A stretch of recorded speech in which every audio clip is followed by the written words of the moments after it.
Assalamualaikum warahmatullahi wabarakatuh. Alhamdulillahilladzi arsala rasulahu bil huda wa dinil haq liyudhhirahu 'alad dini kulli wa kafa billahi syahida. Asyhadu an la ilaha illallah wahdahu la syarika lah wa asyhadu anna Muhammadan abduhu wa rasuluhu la nabiyya ba'dah. Bapak Ibu, saudara-saudara yang dirahmati Allah, pada pengajian terdahulu saya sudah menyampaikan kisah perjalanan dakwah Nabi Ibrahim alaihi salatu wassalam bagian pertama, di mana Nabi Ibrahim atas izin Allah berhasil menumbangkan Raja Namrud, raja yang sangat lalim. Jemaah musola nopo masjid niki? Musola. Nurul Ummah nggih. Yang dirahmati Allah. Bagian selanjutnya, Nabi Ibrahim mendapat perintah Allah untuk melakukan perjalanan hijrah ke negeri Palestina atau Filistin. Dan perjalanan hijrah ini menandai bahwa Nabi Ibrahim adalah Nabi yang pertama kali melakukan perjalanan hijrah. Banyak alasan mengapa Nabi Ibrahim hijrah, tetapi alasan yang paling kuat tiada lain adalah karena perintah Allah. Adapun alasan-alasan yang mendukung diantaranya karena di negeri asalnya, di Babilonia atau di negeri Irak, dakwah kurang efektif. Memang Namrud sudah tumbang, tetapi menteri-menterinya, pejabat-pejabat negaranya, para penegak hukumnya, termasuk bapaknya sendiri bernama Azar, bahasa Ibraninya Terah, itu masih enggan mengikuti jejak anaknya yang jadi nabi. Jadi mendingan kembali ke agama semula, agama nenek moyang, menyembah patung-patung dan berhala-berhala. Sampai bapaknya tidak tanggung-tanggung mengusir anaknya Ibrahim. Padahal semua sudah menyaksikan kemukjizatan yang Allah tunjukkan di hadapan Namrud dan rakyatnya, tetapi tetap saja tidak mau mengikuti ajakan anaknya, yaitu Nabi Ibrahim. Sehingga memilih Nabi Ibrahim hijrah dengan harapan Allah akan menggantinya dengan keluarga yang baru. Namun demikian, Nabi Ibrahim tetap mendoakan orang tuanya, "Ya Allah, ampunilah segala dosa-dosa orang tuaku yang telah ingkar." Ini pelajaran buat kita Bapak Ibu. Barangkali di antara kita ada orang tuanya kebetulan beda agama, kita tetap boleh mendoakan orang tua kita sebagai bukti bakti anak kepada orang tua. Perkara doanya diterima atau tidak itu urusan Allah. Tapi ini hanya kepada orang tua, tidak kepada paman, tidak kepada yang lain, hanya orang tua.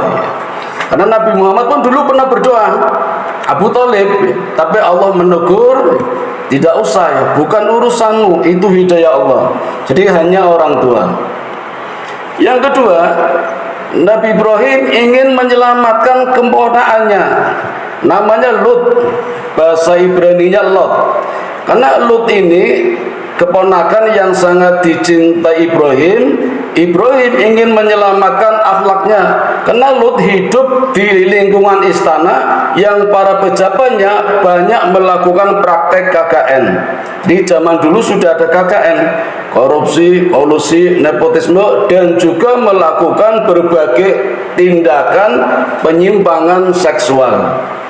Maka ketika hijrah ke Palestina, Lut ini diajak, dididik agama, diajarkan agama, sampai Lut masuk Islam. Yang mengislamkan juga Nabi Ibrahim, pindah dari agama Majusi ke agama Islam. Dan genap berusia 40 tahun, Allah mengangkat Lut menjadi Nabi, Nabi Lut alaihi salatu wassalam.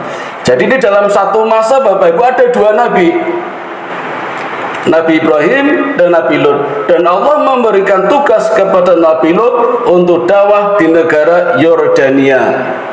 Jadi umatnya Nabi Lut yang ada di Yordania tidak wajib taat kepada umatnya Nabi Ibrahim yang ada di Palestina. Dan umatnya Nabi Ibrahim yang ada di Palestina tidak punya kewajiban taat kepada Lut yang ada di Yordania, karena punya Nabi sendiri. Nah, sekarang nggak ada. Nanti kalau ada Nabi Umbul Harjo, Nabi Karangwaru, nabinya sendiri-sendiri. Nggak ada nabinya satu. Dulu kebetulan ada dua nabi. Dan ketika mendapat tugas dakwah di Yordania, Nabi Ibrahim juga mengantarkan. Jadi hijrah juga ini, melawat ke negara Yordania sekaligus melakukan khitan. Nah, jadi Nabi Ibrahim khitannya di negara Yordania, tepatnya di kota yang namanya kota Sadum, yang sekarang menjadi istilah Sodom, itu terletak di Yordania. Bapak Ibu, tinggal di Palestina sebenarnya cukup lama. Kalau di tempat asalnya 40 tahun, setelah itu hijrah ke Palestina sampai meninggal dunia sekitar umur 180 tahun. Tetapi selama itu tidak melulu di Palestina, banyak yang dilakukan Nabi Ibrahim. Di antaranya selain mendidik Lut sampai menjadi nabi, juga menikah dengan wanita yang memiliki kecantikan, kesempurnaan yang sangat luar biasa, yaitu Siti Sarah. Siti ini dari kata Sayyidati, artinya ibunda yang mulia. Siti Sarah, ibunda Sarah yang mulia. Sarah, bukan istrinya Pak Suryo, bukan, beda. Dan Sarah ini memiliki kecantikan nomor 2, wanita tercantik nomor 2 setelah Siti Hawa, istrinya Nabi Adam. Cuma kebetulan Bapak Ibu, di negara Palestina ketika itu dilanda musim paceklik, kemarau yang sangat panjang, tensi ekonomi tinggi. Maka Allah pun memerintahkan kepada Ibrahim untuk hijrah lagi ke negara Mesir. Cukup jauh ini perjalanan dari Palestina ke Mesir, jalan kaki ketika itu. Belum ada Grab, Pak. Ini ono Grab, paling nge-Grab. Nabi Ibrahim mendapat informasi kalau di Mesir itu rajanya punya kelainan. Raja Mesir waktu itu suka merebut istrinya orang lain. Banyak gadis tapi tidak suka, sukanya malah menyenangi istri orang lain, ya. Ini namanya senior, senang istri orang, gitu loh. Ini Raja Mesir ini. Maka Ibrahim bermusyawarah dengan Sarah. Nanti kalau ditanya pengawal raja, aku ini siapa? Katakan aku saudaramu, bukan suamimu. Maksudnya saudara seiman. Dan nanti kalau yang ditanya saya, kamu siapa? Saya pun akan menjawab, kamu saudara saya. Maksudnya saudara seiman, bukan istrinya. Kalau istrinya nanti dibunuh. Nah, ini kesepakatannya. Ternyata betul, sampai di Mesir tetap ditangkap oleh para pengawal raja. Ibrahim langsung dimasukkan ke dalam sel, Sarah dihadapkan di depan raja. Melihat kecantikan Sarah yang luar biasa, raja ini mulai muncul ini, naik syahwatnya, tangannya mulai gatel ini. Ini istri orang, tidak pantas menjadi istrinya Ibrahim, ini pantas milikku, kata rajanya. Maka mulai akan menjamah Sarah dengan tangan kanannya. Sarah tahu ketika tangan kanan raja akan menjamah, Sarah berdoa, ya Allah, lindungilah aku dari kejahatan tangan-tangan jahil yang dimiliki oleh raja ini. Begitu Sarah berdoa, tiba-tiba tangannya stroke. Lalu raja bertanya, kamu baca apa? Kata Sarah, saya berdoa, aku berlindung kepada Allah karena kamu jahat, kamu bukan muhrim saya, tidak boleh menjamah. Kata raja, minta doa kepada Tuhanmu agar aku dibebaskan, disembuhkan dari stroke. Sarah pun berdoa. sehingga stroke-nya sembuh. Tapi diulangi lagi, kali ini dengan tangan kirinya akan menjamah Sarah. Sarah pun berdoa lagi, ya Allah lindungilah aku dari kejahatan tangan-tangan jalur raja. Maka setika tangan kirinya juga stroke. Raja minta tolong lagi kepada Sarah, berdoa lagi lah kamu kepada Tuhanmu agar aku disembuhkan dari stroke-nya. Aku janji tidak akan mengulangi lagi.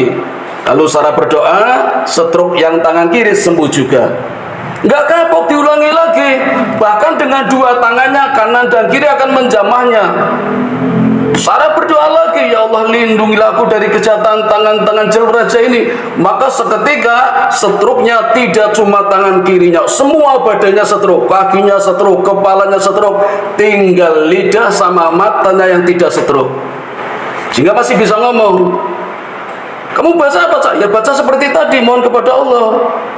Minta tuh pada Tuhanmu lah, dibebaskan agar aku tidak stroke lagi. Aku janji semua yang ada di sini menjadi saksi kalau aku tidak akan mengulangi lagi. Nah, terus Sarah berdoa. Setelah dibebaskan, stroke-nya kembali semula, tidak sakit lagi. Ternyata betul, rajanya tidak ingkar lagi, tidak menjamah lagi, tetapi segera mengusir Sarah. Apa kata raja kepada para pengawal, yang kamu datangkan ini bukan manusia tapi jin. Jadi ngonekin Sarah jin itu. Takut Sarah akan berdoa lagi, raja ini segera mengusir Sarah, suruh pergi. Ibrahim dibebaskan dari penjara dan raja ini memberikan hadiah seorang wanita, anak raja yang kalah perang dengan Mesir, dijadikan budak, dihadiahkan kepada Sarah, namanya Siti Hajar. Nah, ini cerita asal mulanya Hajar di sini. Begitu Sarah mendapatkan hadiah seorang wanita bernama Hajar, dalam hadis yang diriwayatkan oleh Ibnu Abbas, Rasulullah menceritakan kalau Hajar ketika itu mengatakan, kalau Sarah ketika itu mengatakan bahwa Hajar adalah ibu dari air langit. Ketika itu belum tahu semua, maksudnya apa ini ibu dari air langit? Nah, jawabannya nanti ya, pada bagian yang ketiga. Saya lanjutkan dulu bagian kedua. Tanggung ini sekalian, nggak apa-apa ya? Tanggung ini. Usia Hajar separohnya usia Sarah. Ketika itu Sarah usia 30, berarti Hajar 15. Ya, hadiah dari raja. Nah, sementara menetap di Mesir, ya, dan hidup makmur, kaya raya, baru kembali ke Palestina. Dan luar biasa barokahnya, setelah ada Hajar menjadi pendamping Sarah, melayani ya seperti pembantu lah, hidupnya juga semakin makmur ya. Sekeluarga makmur, kaya raya, dermawan juga. Jadi kekayaannya tidak membuat terlena kepada Allah, tetap dermawan. Sodakonya luar biasa. Banyak keistimewaan Nabi Ibrahim yang barangkali kalau kita niru tidak bisa Bapak Ibu. Contoh ya, Nabi Ibrahim tidak pernah makan sendiri, pasti berjamaah walaupun 2 orang. Jadi kalau misalnya Nabi Ibrahim sedang sendirian mau makan, keluar rumah nyari orang, ada enggak? Kalau ada panggil makan bareng. Wah, ini kalau ada enak ini. Tapi jangan pas bulan puasa itu. Yang kedua, kalau ada tamu, Nabi Ibrahim tidak pernah bertanya kamu siapa, dari mana, mau apa, nggak pernah. Tapi yang dilakukan pertama kali adalah memberikan suguhan baik minuman maupun makanan, dan makanannya selalu fresh, hangat, dimasak sendiri. Orang pesan grab food. Nah, dulu belum ada, nggak ada yang wayu itu. Itu kedermawanannya. Sehingga semakin dermawan semakin kaya. Bahkan ternaknya Bapak Ibu sudah melampaui batas. Nabi Ibrahim tidak sanggup lagi mengawasinya di daratan, jadi harus naik ke bukit. Nah, suatu hari ketika mengawasi ternaknya di atas bukit, Nabi Ibrahim kedatangan seorang lelaki tua. Apa yang dia katakan? Ya Tuhan, berikan aku 1 kambing. Aku adalah musafir, aku kehabisan bekal. Dengan 1 kambing, saya berharap aku bisa tidak akan kelaparan di dalam perjalanannya. Ini permintaan lelaki tua ini. Apa kata Ibrahim? Wahai bapak tua, bacalah subhana subuhun kudusun Rabbuna wa rabbul malaikati waruh, satu kali saja ambil sepertiga ternak yang aku miliki. Coba bapak ibu, cuma diminta membaca subuhun kudusun Rabbuna wa rabbul malaikati waruh, satu kali aja suruh mengambil sepertiga ternaknya yang jumlahnya ratusan, padahal mintanya satu. Nah lelaki itu ini terdiam, cuma batin. Luar biasa Ibrahim, kekayaannya banyak tapi tetap dermawan. Karena diam, Nabi Ibrahim bertanya lagi, wahai bapak, apakah masih kurang? Bacalah satu lagi subuhun kudusun Rabbuna wa rabbul malaikati waruh, ambillah separuh dari seluruh ternak-ternakku. Jadi malah tambah banyak lagi, asal baca satu lagi. Kata lelaki tua ini, aku adalah malaikat, aku tidak membutuhkan itu semua, aku hanya menguji kedermawananmu. Ternyata betul, kekayaanmu hanya ada di tangan, tidak sampai ke jantung, sehingga kalau dilepas tidak marahi deg-degan, tidak jantungkan. Begitu banyak amalnya. Apa kata Ibrahim? Saya sudah terlanjur sedekah, pantang bagiku untuk menerima pengembalian. Coba ibu, kalau misalnya yang jadi Ibrahim jenengan Pak sedekah, sing nompo baleke calon meneh. Nabi Ibrahim tidak menerima karena sudah disedekahkan begitu. Sehingga banyak orang memuji. Yang terakhir Bapak Ibu, Nabi Ibrahim pernah menjadi sahibul kurban, tidak tanggung-tanggung ini. Kurban 300 sapi, 100 onta, 1000 domba atas namanya sendiri.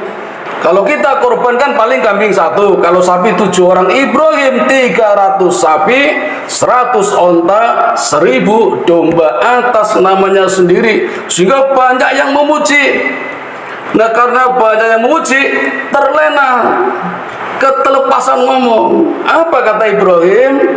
Jangankan 300 sapi, 100 onta dan 1000 domba, kalau aku diberi anak, disuruh menyembelih anakku, pasti akan aku sembelih. Nah ini omongan Nabi Ibrahim. Kenapa Ibrahim berani ngomong seperti ini? Karena belum punya anak. Apalagi istrinya secara klinis dan medis sudah divonis mandul. Ibrahim sudah rambutnya putih, tulangnya sudah mulai melemah, jadi berani ngomong. Nah ternyata omongannya dicatat oleh malaikat, dan besok di bagian ketiga ditagih sebagai nadar. Apa tagihannya? Insya Allah besok nih Bapak Ibu, di bagian ketiga. Saya tidak janji, insya Allah mudah-mudahan kita bisa ketemu lagi. Sampai di sini dulu, mudah-mudahan ada manfaatnya. Mari kita tutup dengan doa kifaratul majlis. Subhanakallahumma wa bihamdika asyhadu an la ilaha illa anta astaghfiruka wa atubu ilaihi. Assalamualaikum warahmatullahi wabarakatuh.